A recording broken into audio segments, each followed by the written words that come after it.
కార్తీక పురాణం మొదటి రోజు.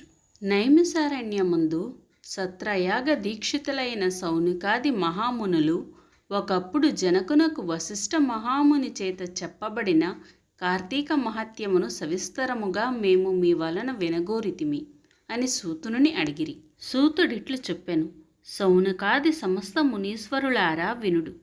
ఈ కార్తీక మహత్యమును వశిష్ఠ మహాముని జనక మహారాజుకు చెప్పాను. పూర్వం నారదునకు బ్రహ్మయు, పార్వతికి శివుడు, లక్ష్మీదేవికి విష్ణువు చెప్పినారు. దీని వలన సమస్త సంపత్తులు ప్రాప్తించును. దీనిని విన్నవారు జనన మరణ రూప సంసార బంధనమును త్రెంచుకొని మోక్షము పొందుదురు. ఒకానొకప్పుడు దైవాంశము చేత సిద్ధాశ్రమమునకు పోవుచు వశిష్ఠ మహాముని జనక మహారాజు గృహమునకు చేరెను. అంత జనక మహారాజు వచ్చిన వశిష్ఠుణ్ణి చూసి సింహాసనము నుండి త్వరగా దిగి సాష్టాంగ దండ ప్రణామమును చేసెను.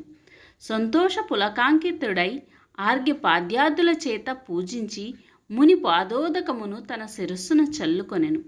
బంగారపు ఆసనమునిచ్చి వికసించిన తామర పువ్వుల వంటి కన్నులు గలవాడను, సమస్త జంతువుల యందు దయగలవాడను, బాల సూర్య సమాన కాంతి గలవాడును, సమస్త గుణ సంపన్నుడను అగు మునికి భక్తి భావముతో ఇట్లని విన్నవించెను: బ్రాహ్మణోత్తమ, మీ దర్శనము వలన ధన్యుడనైతిని. నేను చేయదగిన పుణ్యం ఇంకేమీయూ లేదు. ఇప్పుడు మా పితరులందరూ తృప్తి నొందినారు.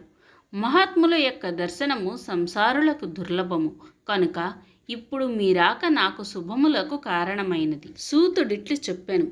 తరువాత వశిష్ఠ మహర్షి వికసించిన ముఖము గలవాడై దయతో కూడినవాడై సంతోషించి చిరునవ్వుతో ఇట్లని పలికెను: రజోత్తమా, నీకు క్షేమమగుగాక.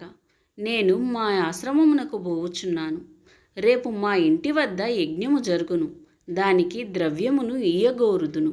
ఆ రాజిట్లు పలికెను: మునీశ్వరా, యజ్ఞమునకు చాలా ద్రవ్యమునిచ్చెదను. కాని వినువారి పాపములను పోగొట్టు ధర్మరహస్యములను నీ వలన వినగోరితిని. నీకు తెలియని ధర్మరహస్యములు లేవు. కాబట్టి అధిక ఫలమునిచ్చడి సూక్ష్మ ధర్మములను నాకు చెప్పుము. మునీశ్వర, ధర్మజ్ఞ, కార్తీక మాసము సమస్త మాసముల కంటేను సమస్త ధర్మముల కంటేను ఎట్ల అధికమైనదో దానిని వినగోరితిని. నాకు చెప్పుము. వశిష్ఠుడిట్లు పలికెను: రాజా, పూర్వపుణ్యం వలన సత్వశుద్ధి కలుగును. సత్వశుద్ధి కలిగిన పుణ్య మార్గమందు అభిలాష కలుగును. లోకోపకారార్థమై నీవడిగిన మాట చాలా బాగున్నది. చెప్పెదను వినుము. విన్నంతనే పాపములు నశించును, సత్వగుణము కలుగును.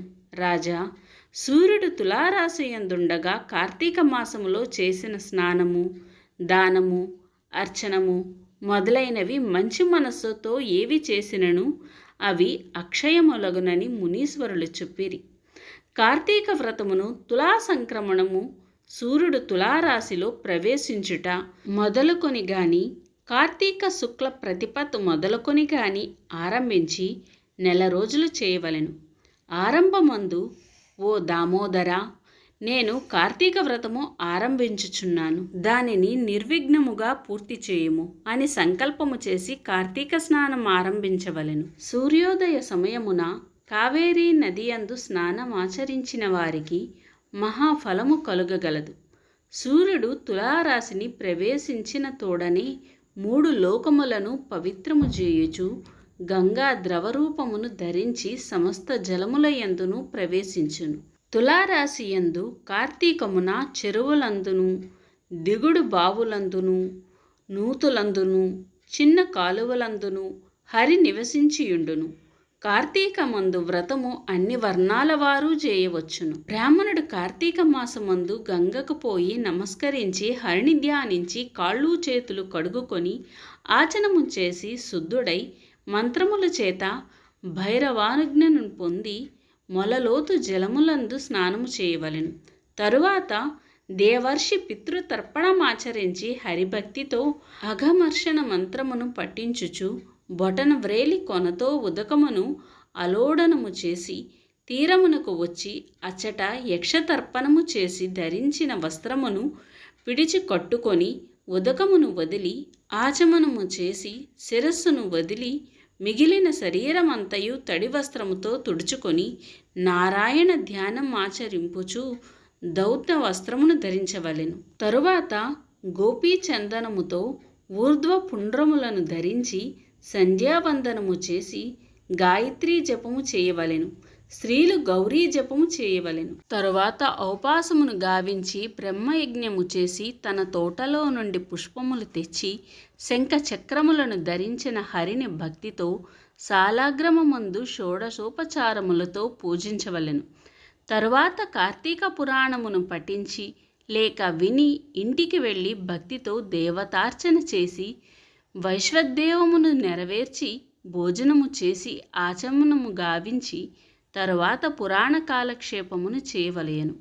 సాయంకాలము కాగానే ఇతర వ్యాపారములన్నింటినీ ఆపివేసి విశ్వాలయమునందు గాని శివాలయమునందు గాని తన శక్తి కొలది దీపములు పెట్టి భక్ష్య భోజ్యాదులతో స్వామిని పూజించి వాక్శుద్ధితో విష్ణు స్తోత్రమును గాని శివ స్తోత్రమును గాని పఠించి నమస్కారములాచరించవలెను.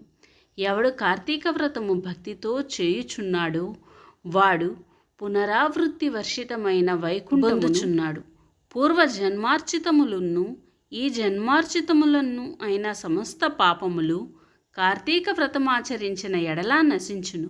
బ్రాహ్మణుడు కానీ క్షత్రియుడు కానీ వైశ్యుడు కానీ శూద్రుడు కానీ ఋషీశ్వరుడు కానీ స్త్రీలు కానీ భక్తి శ్రద్ధలతో కార్తీక వ్రతమును చేసిన ఎడల వారికి పునరావృత్తి లేని వైకుంఠమునందుదురు. ఎవడు కార్తీక వ్రతం ఆచరించు వానిని చూసి సంతోషించును వాని యొక్క పగటి కాలమందాచరించిన పాతకము నశించును.